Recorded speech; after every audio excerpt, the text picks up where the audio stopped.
ADGP Ajith കുമാറിനെതിരെ വീണ്ടും PV Anwar MLA. ADGP Ajith Kumar Kowdiar കൊട്ടാരത്തിനടുത്ത് സ്ഥലം വാങ്ങിയ അൻവർ 12,000 സ്ക്വയർ ഫീറ്റുള്ള വീടാണ് പണിയുന്നത്. അതേസമയം സോളാർ കേസ് അട്ടിമറിച്ചതിൽ ADGPക്ക് പങ്കെന്നും PV അൻവർ പറഞ്ഞു. വിവരങ്ങളുമായി ആനന്ദ് പുതൂർ കോഴിക്കോട് നിന്നും ചേരുകയാണ്. അത് വളരെ ഗുരുതരമായ ആരോപണങ്ങൾ തന്നെയാണ് PV അൻവർ MR അജിത് കുമാറിനെതിരെ നടത്തിയിരിക്കുന്നത്. MR അജിത് കുമാറിനെതിരെയുള്ള അദ്ദേഹത്തിൻ്റെ വെളിപ്പെടുത്തൽ, MR അജിത് കുമാറിൻ്റെ ക്രമസമാധാന ചുമതലയുള്ള ADGP സ്ഥാനത്ത് നിന്നും നീക്കാൻ പോലും ഇടവരുത്തിയിരിക്കുന്ന ഒരു ഏറ്റവും പുതിയ അപ്ഡേഷൻ, ഏറ്റവും പുതിയ ഒരു സാഹചര്യമാണുള്ളത്. ഈ വെളിപ്പെടുത്തൽ ആഡംബര വസതിയടക്കം അദ്ദേഹം കവടിയാർ കൊട്ടാരത്തിനടുത്ത് പണിയുന്നു. ഒപ്പം സോളാർ കേസ് അട്ടിമറിക്കാനുള്ള ഒരു ഇടപെടൽ നടത്തി എന്നുള്ള ഗുരുതരമായ ആരോപണം ഉന്നയിക്കുമ്പോൾ CPM ഒപ്പം ആഭ്യന്തര വകുപ്പ് തന്നെ കടുത്ത സമ്മർദ്ദത്തിലാവുകയാണല്ലേ? തീർച്ചയായും KP, നമുക്കറിയാം ഈ പ്രശ്നങ്ങളെല്ലാം തുടക്കം മുതൽ തന്നെ ഈ ADGP അജിത് കുമാറിനെതിരെ ഈ അൻവർ MLA നിരന്തരമായിക്കൊണ്ടുള്ള ആരോപണം ഉന്നയിക്കുന്നുണ്ട്. എന്തായാലും ഇന്ന് അദ്ദേഹം പ്രധാനപ്പെട്ട 3 ഗുരുതരമായിട്ടുള്ള ആരോപണങ്ങളാണ് ഉന്നയിച്ചിരിക്കുന്നത്. ഒന്ന് ഈ സോളാർ കേസുമായി ബന്ധപ്പെട്ടുകൊണ്ടാണ്. അതായത് ഈ സോളാർ കേസ് അട്ടിമറിച്ചതിൽ ഈ ADGPക്ക് കൃത്യമായിട്ടുള്ള ഒരു പങ്കുണ്ടെന്നാണ് ഈ അൻവർ MLA പറയുന്നത്.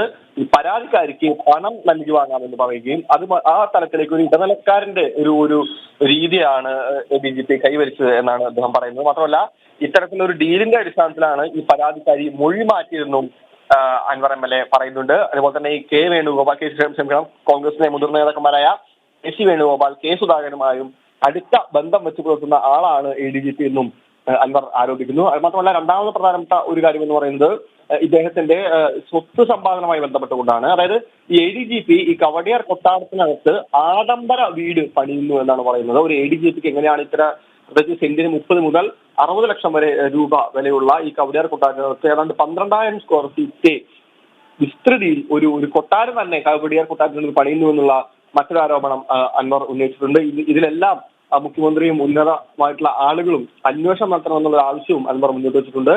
മറ്റൊന്ന് എടവണ്ണ കൊലപാതകവുമായി ബന്ധപ്പെട്ടുകൊണ്ടാണ്. അതായത് എടവണ്ണയിൽ ഈ വെടിയേറ്റ് മരിച്ച കേസിലെ പ്രതി അല്ല യഥാർത്ഥ പ്രതി എന്നുള്ള ഒരു സംശയവും അൻവർ മുന്നോട്ട് വെക്കുന്നുണ്ട്. ഈ മരിച്ച ആളുടെ കുടുംബമായി സംസാരിച്ചപ്പോൾ ഈ കുടുംബം പറയുന്നത് അത്തരത്തിൽ നിലവിലെ പ്രതി ഒരിക്കലും ആ ഒരു കുറ്റം ചെയ്യില്ല എന്നാണ് ഈ മരിച്ച ആളുടെ കുടുംബം പറയുന്നത്. ഈ മരിച്ച ആൾക്ക് ഈ സ്വർണ്ണക്കടത്തുമായി ബന്ധപ്പെട്ടുകൊണ്ട് ചില കാര്യങ്ങൾ അറിയാമെന്നും ഇതിന്റെ ഒരു മറ പിടിച്ചുകൊണ്ടുള്ള ഒരു മരണമാണ്, അല്ലെങ്കിൽ ആ ഒരു മോട്ടീവിലാണ് ഇയാളെ കൊല്ലിച്ചത് എന്നുള്ള വളരെ പ്രധാനപ്പെട്ട ഒരു ഗുരുതരമായിട്ടുള്ള ആരോപണമാണ് മൂന്നാമതായി ഇന്ന് എന്തായാലും അൻവർ മാധ്യമങ്ങൾ പറഞ്ഞത്. എന്തായാലും ഇതിനെ തുടർന്ന് തന്നെ CPM മുഖം രക്ഷിക്കാനുള്ള സർക്കാരിന് വേണ്ടിയുള്ള ഒരു നടപടി എടുത്തെങ്കിലും പക്ഷേ കൃത്യമായിട്ടുള്ള പ്രതിരോധത്തിൽ തന്നെയാണ് ആഭ്യന്തര വകുപ്പ്, പ്രത്യേകിച്ച് ഇവിടെ മറ്റൊരു ശ്രദ്ധേയമായ കാര്യം, തന്റെ ജീവന് ഭീഷണി ഉണ്ട് എന്ന രീതിയിലുള്ള പ്രതികരണം കൂടി അൻവർ നടത്തിയിരുന്നു. കഴിഞ്ഞ ദിവസം തന്നെ അദ്ദേഹം പറഞ്ഞിരിക്കുന്നത് ഒരു നൊട്ടോറിയസ് ക്രിമിനലാണ് MR അജിത് കുമാർ. അധോലോക നായകൻ ദാവൂദ് ഇബ്രാഹിമിനേക്കാളും വെല്ലുന്ന തരത്തിലുള്ള ഒരു കൊടും ക്രിമിനൽ എന്ന് പറയുമ്പോൾ അത് ആഭ്യന്തര വകുപ്പിനെ വല്ലാതെ പ്രതിരോധത്തിലാക്കുന്നുണ്ടോ? ഭരണപക്ഷ MLA തന്നെ ഇക്കാര്യം തുറന്നു പറയുമ്പോൾ പാർട്ടി അതിനെ എങ്ങനെ പ്രതിരോധിക്കും? എത്രത്തോളം മുഖം രക്ഷിക്കാൻ പാർട്ടിക്ക്, ആഭ്യന്തര വകുപ്പിന്, മുഖ്യമന്ത്രിക്ക് സാധിക്കും എന്ന് കണ്ടറിയേണ്ടതുണ്ടല്ലേ?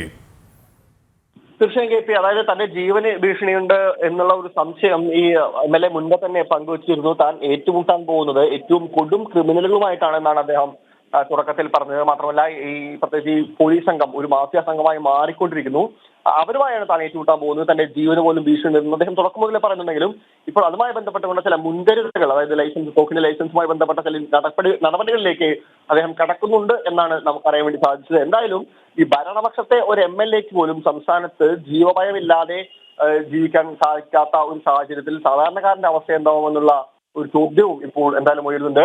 എന്തായാലും സർക്കാർ വീണ്ടും പ്രതികൂട്ടിലായിരിക്കുന്നു. നമുക്കറിയാം മറ്റ് MLA പ്രത്യേകിച്ച് ഈ മുകേഷ് MLA കുറിച്ച് മാത്രത്തിലുള്ള ആരോപണങ്ങൾ വരുമ്പോഴും സംരക്ഷിച്ചു നിർത്തുന്ന ഒരു നിലപാട് സർക്കാരിനെതിരെ വൻ വിമർശനം ഏറ്റിരുന്നു. അതിന് പിന്നാലെയാണ് ഇപ്പോൾ ഈ ഭരണപക്ഷ MLAയിൽ നിന്നുള്ള ആഭ്യന്തര വകുപ്പിനെതിരെയുള്ള ഒരു ആരോപണത്തോടുകൂടി സർക്കാർ ഏതാണ്ട് പ്രതിരോധത്തിലായിരിക്കുന്നു എന്ന് തന്നെ വേണം പറയാൻ. കോഴിക്കോട് നിന്നും ആനന്ദ് പുതൂരാണ് വിശദാംശങ്ങൾ നൽകിയത്.